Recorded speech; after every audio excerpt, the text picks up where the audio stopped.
درې سوه یو نمبر مکتوب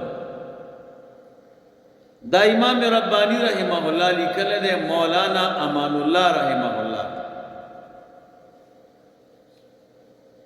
دی مکتوب شریف کې بیان د قرب نبوت او د قرب ولایت کوي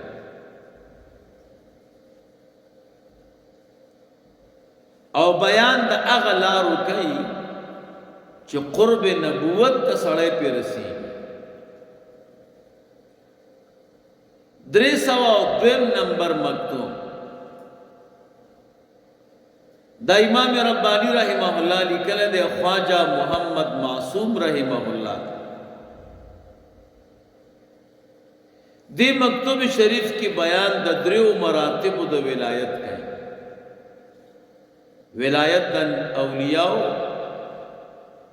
ولایت د انبیاء، ولایت د ملأ اعلی او بیا د دې بیان کوي چې نبوت افضل دی د ولایت نه، دا د ټولو نه اعلی. 3 نمبر بیان د بعضو خصائص او د معارف کوي چې د نبوت سره تعلق لري. 303 نمبر مکتوب دا امام ربانی رحمه الله لیکل دی حاجی یوسف رحمه الله دی مکتوب شریف کی بیان د معانیو د کلماتو د اذان کړه. اذان کی چکم کلمات تھی داغے معنی گانے بیان کړي.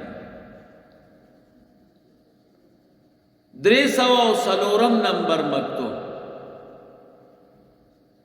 دا امام ربانی رحمه الله لیکل دی مولانا عبدالحی رحمه الله دی مکتوب شریف کے بیان د اعمال صالحو کوي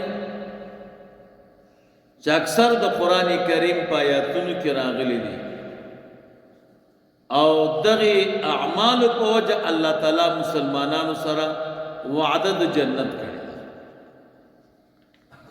دویم بیان د ادا د شکر په دې کې کړي.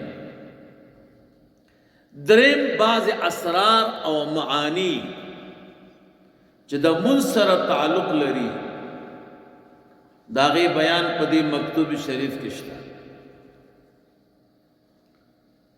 305 نمبر مکتوب دا امام ربانی رحمه الله لیکل دی میر محب الله رحمه الله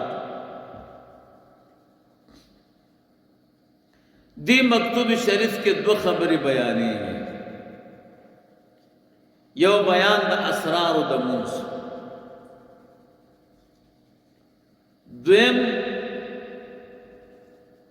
د دریو منځونو په منځ کې د فرق بیان،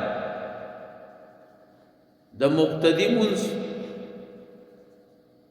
د عامی منځ او د منتهی منځ، یعنی د مبتدی منځ، د متوسط او د منتهی. د دې منځونو په منځ کې فرق